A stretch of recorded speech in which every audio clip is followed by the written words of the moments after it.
कक्षा 6 NCERT गणित प्रश्नावली है 3.7 संख्याओं के साथ खेलना। आज की क्लास में हम इस प्रश्नावली के सवाल करेंगे, तो आपको ध्यान पूर्वक सवालों को समझना है। तो देखो हम इस प्रश्नावली में क्या क्या पढ़ेंगे। एक तो हम इसमें पढ़ेंगे मसर, ठीक है, और दूसरा हम इसमें पढ़ेंगे लसर, ठीक है। एक तो पढ़ेंगे मसर और एक पढ़ेंगे लसर। मसर क्या है? मसर को जो फुल फॉर्म होती है वो होती है महत्तम समापवर्तक, और अंग्रेजी में शॉर्ट में कहते हैं HCF। क्या कहते हैं? HCF, highest common factor. लसर फुल फॉर्म होती है लघुत्तम समापवर्तक, और अंग्रेजी में शॉर्ट में कहते हैं LCM, लोवेस्ट कॉमन मल्टीपल। तो ये दोनों हम इस प्रश्नावली में पढ़ने वाले हैं, ठीक है। मासा हमने 3.6 में अच्छी तरीके से पढ़ा है, कैसे निकालते हैं मासा, और हम इस प्रश्नावली में लसर निकालना भी सीखेंगे। तो एक चीज का विशेष ध्यान रखना है, यदि आपको सवाल में अधिकतम दे रखा हो, अधिकतम, ठीक है, या ज्यादा दे रखा हो या अधिक दे रखा हो, ऐसा शब्द आ जाए सवाल में, तो वहां आप मासा निकालोगे। क्या निकालोगे बेटा? मासा। जैसे ये वाला सवाल है, अब इसमें यहाँ अधिकतम शब्द का प्रयोग हो रहा है, तो इसमें हम क्या निकालेंगे? मासा निकालेंगे। और अगर सवाल में न्यूनतम आ जाए, न्यूनतम आ जाए, कम आ जाए, ऐसे शब्द आ जाए, तो वहां हम निकालेंगे लसर। जैसे इस सवाल में न्यूनतम आएगा, तो न्यूनतम में हम क्या निकालेंगे? लसर निकालेंगे। तो ये आपको विशेष तौर पे ध्यान रखना है। सवाल को अच्छे से पढ़ना है, अच्छे से समझना है, उसके बाद उसको हल करना है। दिखने में आपको बड़ा दिख रहा है लेकिन बहुत आसान है। तो देखो सबसे पहले रेणु 75 किलोग्राम और 69 किलोग्राम भारों वाली 2 खाद की बोरियां खरीदती है। एक लड़की है जो 2 खाद की बोरियां खरीदती है, उनका वजन दे रखा है। बाहर के उस बट्टे का अधिकतम मान ज्ञात कीजिए। अब देखो यहाँ अधिकतम आ रहा है, अधिकतम मान ज्ञात करना है। इसका मतलब हम क्या ज्ञात करेंगे? मसर ज्ञात करेंगे। जो दोनों बोरियों के भारों को पूरा पूरा माप ले, जो दोनों बोरियों के भारों को क्या कर दे? पूरा पूरा माप ले। देखो यहाँ बाहर के उस बट्टे को समझ गए होंगे आप लोग। जब हम कोई भी वस्तु मार्केट में खरीदने जाते हैं और कुछ वस्तु हम लेकर जाते हैं, तो दुकानदार क्या करता है? उसका बट्टा काट लेता है, मतलब बट्टा रख लेता है तराजू में, तो वो बट्टा होता है। तो देखो आपको क्या लिखना है? सबसे पहले तो जो सवाल में दे रखा है वो लिखो। क्या दे रखा है बेटा? रेणु द्वारा खरीदी गई खाद की बोरियों का वजन। क्या दे रखा है? रेणु द्वारा खरीदी गई खाद की बोरियों का भार बताओ बेटा कितना है? एक का तो है 75 किलोग्राम और दूसरे का है 69 किलोग्राम, ठीक है। ये हमें सवाल में दे रखा है, वही लिखा है मैंने। अब बाहर के उस बट्टे का अधिकतम मान ज्ञात करना है, जो दोनों बोरियों को क्या कर दे? पूरा पूरा माप ले। तो हमें क्या करना है? हमें करना है बाहर के बट्टे का अधिकतम मान, बाहर के बट्टे का कौन सा मान? अधिकतम मान। अभी मैंने क्या बताया? जैसे अधिकतम प्रयोग हो तो हमें क्या ज्ञात करना पड़ेगा? मसर। इन दोनों का क्या निकालोगे? मसर। इसका मतलब होगा 75 और 69 का क्या ज्ञात करना पड़ेगा बेटा? मसर ज्ञात करना है। अब मसर कैसे निकालते हैं बताया हुआ है, तो चलिए ध्यान से इन दोनों के अलग अलग अभाज्य गुणनखंड करेंगे। कैसे? देखो यहाँ पर पहले 75 के अभाज्य गुणनखंड करेंगे। बताओ सबसे पहले इसमें किसका भाग जाएगा? पीछे 5 आ रहा है, इसका मतलब या तो 3 का जाएगा या 5 का जाएगा। तो देखो 3 का, 5, 7 और 5 कितने होते हैं? 12 में 3 का भाग जाता है, तो इस संख्या में किसका भाग जाएगा? 3 का जाएगा। भाजकता के नियम ध्यान रखो आप, ठीक है ना। 3 का भाग लगाओ, 3 दूनी 6, कितना बचा? 1, कितना हो गया? 15, 5 दिया 15। 3 का भाग 75 में 25 बार जाएगा। अब देखो पीछे 5 आ रहा है, तो 3 का तो जाएगा क्या? 2 और 5 कितने होते हैं? 7 में 3 का नहीं जाता, तो इसमें भी नहीं जाएगा। मतलब किसका जाएगा? 5 का। 5 25, फिर 5 एकम 5। तो ये हो गया आपके 75 के गुणनखंड। अब इसी प्रकार 69 के गुणनखंड निकालो। ये 69, अब देखो पीछे 9 आ रहा है, तो या तो 3 का जाएगा या 5 का नहीं जाएगा, 3 का जाएगा। देखो 6 और 9 कितने हो गए? 15। 15 में 3 का भाग जाता है, इसमें भी किसका जाएगा? 3 का भाग लगाओ, 3 दूनी 6, 3 तिया 9, 23 बार गया। अब 23 में किसका जाएगा? 23 का ही जाएगा एक बार, क्योंकि 23 कौन सी संख्या है? अभाज्य संख्या है, इसलिए 23 में केवल किसका भाग जाएगा? 23 का ही जाता है। अब हम इनके जो गुणनखंड है वो इनको यहाँ लिख लेंगे। 75 का जो गुणनखंड बना क्या बना? 3 गुणा 5 गुणा 5, ठीक है। और 69 के जो गुणनखंड बने वो क्या बने? वो बने 3 गुणा 23, ठीक है ना। अब इन दोनों का क्या निकालना है आपको? इन दोनों का निकालना है मसर। क्या निकालना है बेटा? इनका निकालना है मसर। बताओ कैसे निकालते थे? जो गुणनखंड इन दोनों में समान हो। बताओ कौन सा गुणनखंड इन दोनों में समान है? समान मतलब एक जैसा। देखो 3 यहाँ भी है और 3 यहाँ भी है, दोनों में है 3, इसका मतलब मसर कितना हो गया? 3 हो गया। और संख्या समान है क्या? नहीं है, तो इसका मसर कितना हो गया? 3 हो गया। और इसका उत्तर भी कितना हो गया? 3। यानी कि बार के बट्टे का अधिकतम मान कितना होगा? 3 किलोग्राम हो जाएगा। ये आ गया इसका आंसर। बहुत आसान है, आराम से आप लोग बना सकते हो। पहले तो जो सवाल में दे रखा है वो लिख लो। रेणु द्वारा खरीदी गई खाद की बोरियों का भाग दे रखा है वो लिख लिया। अब हमें अधिकतम दे रखा है, इसका मतलब इन दोनों का क्या ज्ञात करना है? मसर।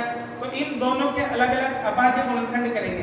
अभाज्य गुणनखंडों को यहाँ लिखेंगे और इनमें जो कॉमन आ रहा है, यानी कि इन दोनों का जो सात गुणनखंड है वो इसका मसर होगा और वही इसका क्या हो जाएगा? आंसर हो जाएगा, उत्तर हो जाएगा। आगे समझ में? अब देखो यहाँ पर क्या दे रखा है? यहाँ पर लिखा है दूसरे सवाल में 3 लड़के एक ही स्थान से एक साथ कदम उठाकर चलना प्रारंभ करते हैं। उनके कदमों की माप क्रमशः 63 सेमी, 70 सेमी और 77 सेमी है। इनमें से प्रत्येक कितनी दूर न्यूनतम दूरी तय करे कि वह पूरे कदमों में तय हो जाए। मतलब यहाँ कौन सा शब्द आ रहा है? न्यूनतम आ रहा है। न्यूनतम आ रहा है तो हमें क्या ज्ञात करना पड़ेगा? लसा ज्ञात करना पड़ेगा। एक ही जगह से भाग रहे, ठीक है ना। 3 लड़के एक ही स्थान से एक साथ कदम उठाकर चलना प्रारंभ करते हैं। उनके कदमों का क्या दे रखा है बेटा? माप दे रखा है। पहले तो लिख लो, लड़कों के कदमों का माप बताओ कितना है? एक का तो है आपके 63 सेंटीमीटर, 70 सेंटीमीटर और 77 सेंटीमीटर, ठीक है ना। ये माप दे रखा है। अब इनमें से प्रत्येक की न्यूनतम दूरी तय करे तो वह पूरे कदमों में तय हो जाए। तो हमें क्या ज्ञात करना पड़ेगा? मैंने बताया न्यूनतम शब्द आ रहा है तो मतलब लस है, यानी कि आपको 63, 70 और 77 का क्या ज्ञात करना पड़ेगा? लस ज्ञात करना पड़ेगा, ठीक है ना। अब देखो मस ज्ञात करना तो तुम लोगों ने सीख लिया। अब लस निकालना है तो लस कैसे निकालते हैं? देखो ध्यान देना इधर। लस निकालने का ये वाला तरीका है। तो तीनों नंबर यहाँ 63, 70 और 77, ठीक है। तीनों को एक साथ लेंगे इसमें। इसको पंक्ति विधि कहते हैं। कौन सी विधि कहते हैं? पंक्ति। तो देखो सबसे पहले तो 2 का भाग इसमें जाता है क्या? नहीं। इसमें जाता है? हाँ, तो 2 का भाग देंगे। 63 को ऐसा कैसे लिखेंगे? क्योंकि भाग नहीं जाता है। अब 2 का भाग 70 में दो, कितनी बार जाएगा बेटा? 35 बार। 2 का भाग 70 में लगाओगे तो 35 बार। अब 2 का भाग 77 में नहीं जाता, क्योंकि 2 से भाजकता का नियम आपको पता होना चाहिए। 2 का भाग उसी में जाता है जिसके इकाई में 0 हो, 2 हो, 4 हो, 6 हो और फिर 8 हो, ठीक है ना। अब देखो इसमें 2 का भाग नहीं जाएगा, 3 का भाग यहाँ जाता है। 3 दूनी 6, 3 दूनी 6, 3 एक 3, 21 बार गया। अब यह जाता है कि 3 का भाग इसमें नहीं जाता, क्योंकि 3 और 5 8 ही होते हैं। और 3 का भाग यहाँ 7 और 7 14 होते हैं, नहीं जाता। तो 77 का 77। फिर 3 का भाग 21 में जाएगा, 7 या 21, 35 का 35, क्योंकि 3 का भाग 35 में नहीं जाता, 3 का भाग 77 में भी नहीं जाता। अब इनमें किसका भाग जाएगा? 7 का। 7 एकम 7, 7 पंजियो 35 और 11 7 77। 7 का भाग इसमें 1 बार, 7 का भाग इसमें 5 बार, 7 का भाग इसमें 11 बार। अब देखो 5 का भाग देना है, फिर ये 1 5 एकम 5, 11 का 11। अब 11 का जाएगा, ये तो 1, ये 1, 11 एकम 11। तो इस प्रकार से आपको ये डिवाइड करना है। अब ये जो भी गुणनखंड है सबको हमें गुणा करना है। क्या करना है? गुणा। तो इनको लिखो कितना है मतलब 2 गुणा 3 गुणा 3 गुणा 7 गुणा 5 गुणा 11, इन सभी को गुणा करना है आपको। गुणा करो, 3 दूनी 6, 36 18, 18 पंजियों 90, 18 पंजी कितना हो गया? 90 हो गया ना। देखो 3 दूनी 6, 3 दून 2 तिया 6, 36 18, 18 पंजियों 90 इंटू देखो 11 7 77, ठीक है। अब गुणा करो, देखो 0 तो 0, अब 9 7 63, हासिल का 6, 9 7 63, 63 और से कितना हो गया? 69। ये किसमें दे रखा है? आपके सेंटीमीटर में, तो ये आ जाएगा सेंटीमीटर, 6930 सेंटीमीटर। तो बताओ प्रत्येक कितनी न्यूनतम दूरी तय करे कि वह पूरे पूरे कदमों में तय हो जाए, यानी कि कितनी न्यूनतम दूरी तय करेंगे वो आपके ये क्या आ जाएगी? क्या आ जाएगी? न्यूनतम दूरी। आगे समझ में? तो इस प्रकार से आपको ये वाला बनाना है। तो सबसे पहले तो आपको ये सीखना है कि लसागु कैसे निकालते हैं। बताओ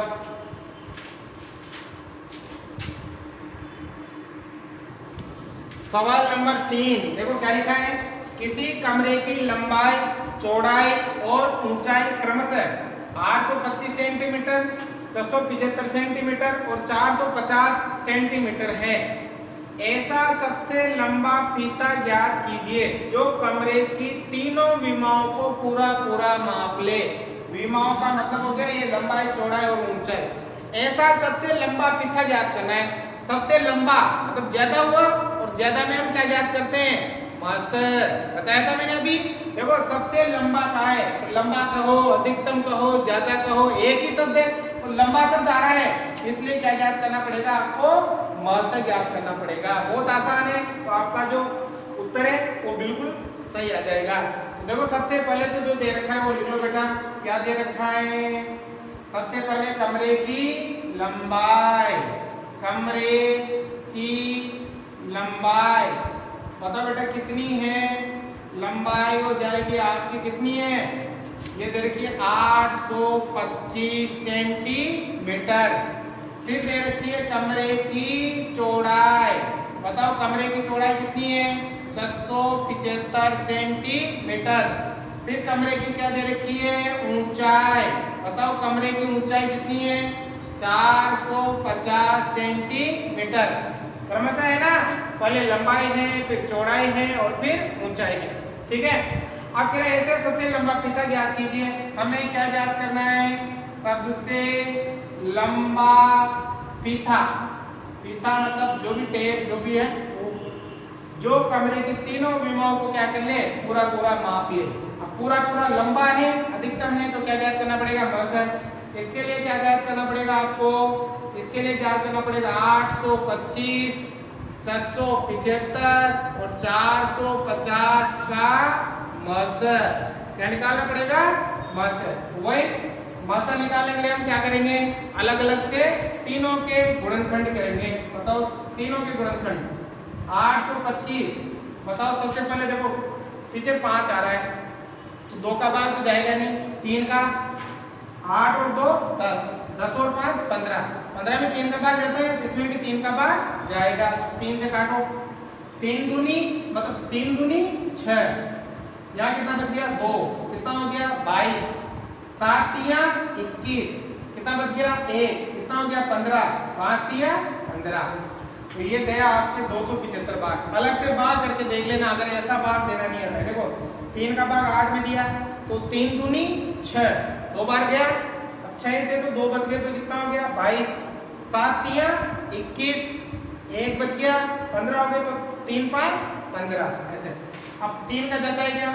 2 और 7 9, 9 और 5 14, 14 में 3 का नहीं जाता, तो पीछे कितना आ रहा है? 5, तो किसका जाएगा? 5 का। 50 25, कितना बच गया? 2, कितना हो गया?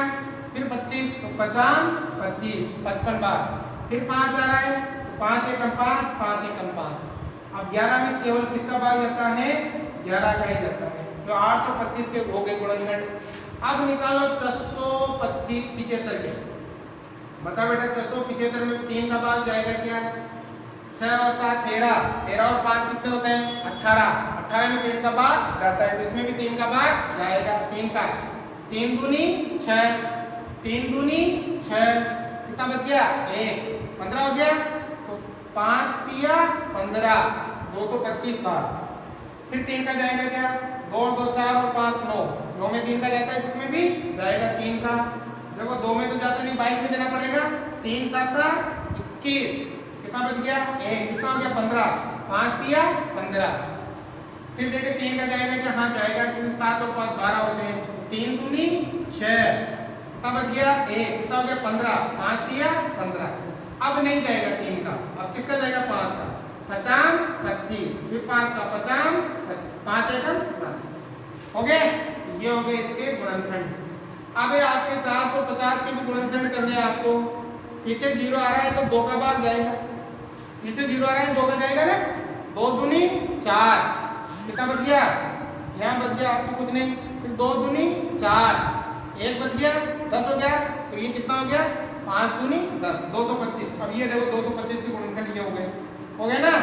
3 का भाग दिया कितनी बार? 75 बार। फिर 3 का भाग दिया कितनी बार? 25 बार। फिर 5 का भाग दिया कितनी बार? 5 बार। फिर 5 का कितनी बार? 1 बार। हो गए? तो इनको सबको यहाँ लिख लो। पहले बताओ 825 के गुणनखंड क्या बने? 3 × 5 × 5 × 11, ये बने। 675 के गुणनखंड क्या बने? बताओ बेटा। 3 × 3 × 3, 3 गुणा 3 गुणा 3 गुणा 5 गुणा 5, 5 गुणा 5। अब 450 के गुणनखंड क्या बने? ये 2 गुणा 3 गुणा 3 गुणा 5 गुणा 5, ठीक है? ये हो गए गुणनखंड। अब इन सब का क्या ज्ञात करना है? मसक। मसक ज्ञात करना है, मतलब आपको ऐसा नंबर देखना है जो तीनों में समान हो। मसक का मतलब सारा गुणनखंड होता है जो तीनों में आ रहा हो। बताओ 3 यहाँ भी है, यहाँ भी है, यहाँ भी है, तो 3 ले लेंगे हम। ये जो मैं निशान लगा रहा हूँ आपको लगाने की जरूरत नहीं है, मैं समझाने के लिए लगा रहा हूँ। 3 ले लिया। देखो 5 यहाँ भी है, यहाँ भी है और यहाँ भी है, तीनों में है 5, तो हम 5 भी ले लेंगे। ये × 5, फिर × 5 यहाँ भी है, यहाँ भी है, यहाँ भी है, तीनों में है, हम ये भी ले लेंगे। तो × 5 हो गया। अब 11 यहाँ है, इधर नहीं है, तो ये तीन ही चीजें समान है, तीनों गुणा कर दो। कितना देखो 3 5 15, 15 5 75। तो बताओ बेटा फीता कितना लंबा होगा? 75 सेंटीमीटर लंबा होगा, जो कमरे की तीनों विमाओं को क्या कर लेगा? पूरा पूरा माप लेगा। आगे समझ में? थोड़ा ध्यान से समझना है, आराम से आपको समझ में आएगा। अब देखो नेक्स्ट जो क्वेश्चन है सवाल नंबर 4, इंपोर्टेंट है, थोड़ा ध्यान से देखना है। 6 8 और 12 से विभाज्य 3 अंकों की सबसे छोटी संख्या ज्ञात कीजिए। 3 अंकों की सबसे क्या ज्ञात करनी है? छोटी संख्या। तो सबसे पहले तो मुझे बताओ बेटा 3 अंकों की सबसे छोटी संख्या कौन सी है? 3 अंकों की सबसे छोटी संख्या बताओ बेटा क्या होती है? 3 अंकों की, 3 अंक है तो 1 लिखेंगे, 2 0 लिखेंगे, 100। 3 अंकों की सबसे छोटी संख्या कितनी होती है? 100। अब बताओ क्या 6 का भाग 100 में जाएगा? नहीं। 8 का 100 में जाएगा? नहीं। 12 का 100 में जाएगा? नहीं। तो हमें 3 अंकों की ऐसी सबसे छोटी संख्या ढूंढनी है जो 6 से 8 से और 12 से पूरी बार क्या हो जाए? विभाजित हो जाए। अब देखो सबसे छोटी कहाँ है? क्या कहा है? सबसे छोटी। मैंने बताया था अगर सबसे छोटी कहा जाए तो आपको लसक ज्ञात करना है, और सबसे बड़ी कहा जाए तो आपको मसक ज्ञात करना है। इसमें क्या ज्ञात करना है आपको? लसक। देखो कैसे निकालेंगे? 6 8 और 12 का क्या निकालना पड़ेगा आपको? लसक निकालना पड़ेगा। और लसक निकालना मैंने अभी सिखाया कैसे निकालते हैं। ये वाला परफॉर्मा आपको बनाना है। 6 8 12 तीनों एक साथ लेते हैं लसक। देखो किसका भाग जा रहा है? 2 का जा रहा है? हाँ जा रहा है। 2 का 3 बार, 3 दूनी 6, 2 का 4 बार, 2 चौका 8 और 2 का 6 बार जा रहा है। 6 दूनी 12। फिर 2 का जा रहा है? हाँ जा रहा है। 3 में नहीं जा रहा है, ऐसे लिखा 2 दूनी 4 और 2 तिया 6। फिर 2 का जा रहा है? हाँ जा रहा है। 2 एकम इसमें नहीं जाएगा, ऐसे लिखा, इसमें इसमें 2 एकम 2 नहीं जा रहा है, जैसे लिखा। फिर 3 का जा रहा है, हाँ जा रहा है, 3 एकम 3, 1 का 1, 3 एकम गया पूरी बार। अब इन सबको गुणा कर लेंगे। देखो क्या हो जाएगा आपके इनका लसर 2 गुणा 2 गुणा 2 गुणा 3, 2 गुणा 2 गुणा 2 गुणा 3, 2 दूनी 4, 4 दूनी 8, 8 किया 24। इनका लसर पे कितना आ गया बेटा? इनका लसर पे आ गया 6 8 12 का लसर आ गया 24। ठीक है, लेकिन हमें क्या याद करनी है? 3 अंकों की सबसे छोटी संख्या। इसके लिए क्या करोगे? जो ये लसर पे आया इसके गुणज लिखेंगे। क्या लिखेंगे? गुणज। और गुणज कैसे लिखते हैं मैंने आपको सिखाया हुआ है। 24 के क्या लिखोगे? गुणज लिखोगे। गुणज कैसे लिखते हैं? 24 का पहाड़ा, 24 एकम 24, 24 दूनी 42, ऐसे लिखेंगे गुणज। 24 इंटू 1 कितना? 24, 24 इंटू 2 कितना? 48, 24 इंटू 3 कितना? 72, 24 इंटू 4 कितना? ये हो जाएगा आपके 96, 24 इंटू 5 कितना? ये हो जाएगा आपके 120। 24 का पहाड़ा लिखना है, मतलब 24 के गुणज लिखने हैं। 24 एकम 24, 24 दूनी 48, 24 तिया 72, 24 चौको 96, 24 पंजो 120। ये आपको तब तक लिखना है जब तक 3 अंकों की संख्या नहीं आ जाती, क्योंकि आपको कितने अंकों की संख्या याद करनी है? 3 अंकों की। तो बताओ यहाँ पर 3 अंकों की संख्या आ गई, आ गई ना? तो बताओ आपके 3 अंकों की सबसे छोटी संख्या क्या हो जाएगी? 120 हो जाएगी। क्या हो जाएगी? 120, जो 6 से 8 से और 12 से क्या होगी? पूरी बार क्या होगी? विभाजित होगी। तो आपका उत्तर क्या आ जाएगा? 120 आ जाएगा। तो यहाँ लिख सकते हो, क्या लिखोगे? 6 8 12 से विभाज्य 3 अंकों की सबसे छोटी संख्या क्या हो जाएगी? हो जाएगी 120। ये हो जाएगा इसका आंसर। आगे समझ में? सबसे छोटी कहाँ है? इसके लिए पहले हम लस निकालेंगे। जो लस आएगा उसके गुणज लिखेंगे, और गुणज तब तक लिखेंगे जब तक 3 अंकों की संख्या नहीं आ जाती, और वही 3 अंकों की संख्या इससे क्या होगी? पूरी बार विभाज्य हो जाएगी।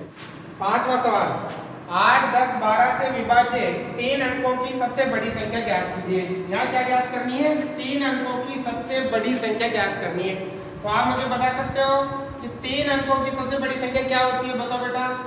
3 अंकों की सबसे बड़ी संख्या, ठीक है ना? बताओ 3 अंकों की सबसे बड़ी संख्या। देखो 3 अंकों की सबसे छोटी संख्या 100 होती थी। अब बड़ी आ जाए तो 9 लेना है। 3 अंक 9 तो 3 अंकों की सबसे बड़ी संख्या होती है 999। अब अगर हम 8 10 और 12 का भाग 999 में दे तो भाग पूरी बार नहीं जाता है। तो हमें वो संख्या ढूंढनी है सबसे बड़ी 3 अंकों की, जिसमें 8 10 और 12 का पूरी बार भाग चला जाए। जब भी ऐसे सवाल आए, सबसे छोटी संख्या सबसे बड़ी संख्या, तो हमेशा आपको लसक ज्ञात करना है। क्या ज्ञात करना है बेटा? लसक। ठीक है ना? ऐसे विभाजन वाली संख्या में आपको लसक।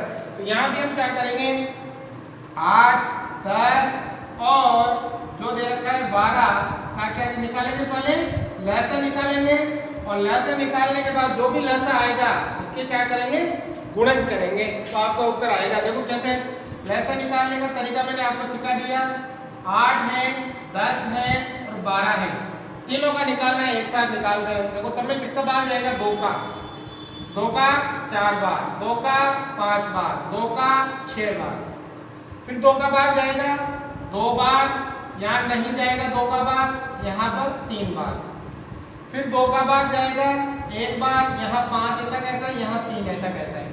अब 5 या 3 का दे लो पहले, 3 का भाग जाएगा नहीं, यहाँ पर नहीं, यहाँ 3 एकम 3। अब 5 का ये खत्म, 5 एकम 5 और ये 1 हो गया। अब इनके गुणा कर लो, तो लसा बताओ कितना आ जाएगा? ये 2 × 2 × 2, 2 गुणा 2 गुणा 2 गुणा 3 गुणा 5, यहाँ आ गया ना इसके गुणनखंड। तो अब उन सबको गुणा करो, तो बताओ गुणा क्या हो जाएगा? 2 दूनी 4, 4 दूनी 8, 8 पंजो 40, 40 दिया 120। इन सबको गुणा करोगे तो बेटा कितना आएगा?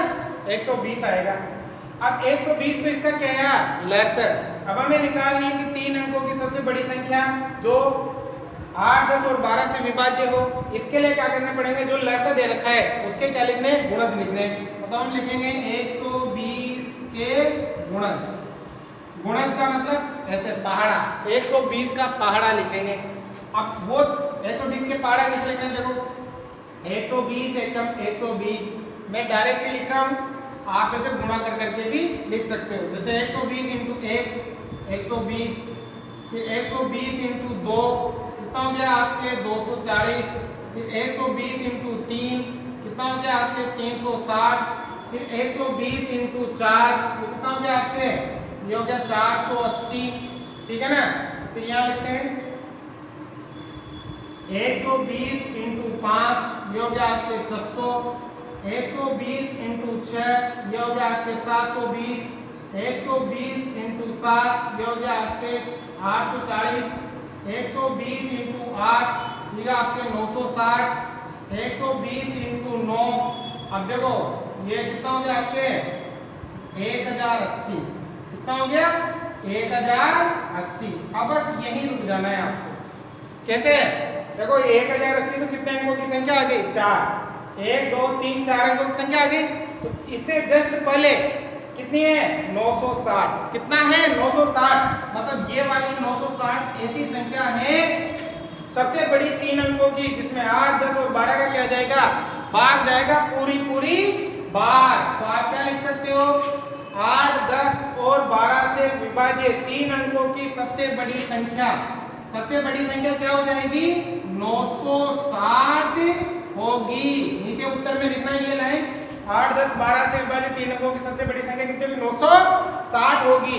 क्योंकि देखो इसके बाद तो 1080 आ रहा है, मतलब कितने 4 अंक हो गए ना, तो इस प्रकार से 960। तो सिंपल क्या करना है, जो नंबर दे रखा है उसका पहले क्या निकालेंगे, लस है, जो भी लस आएगा उसके क्या लिखेंगे, गुणज लिखेंगे, और गुणज में 3 अंकों की सबसे बड़ी संख्या ये प्राप्त हो जाएगी। तो आगे समझ में उतारो।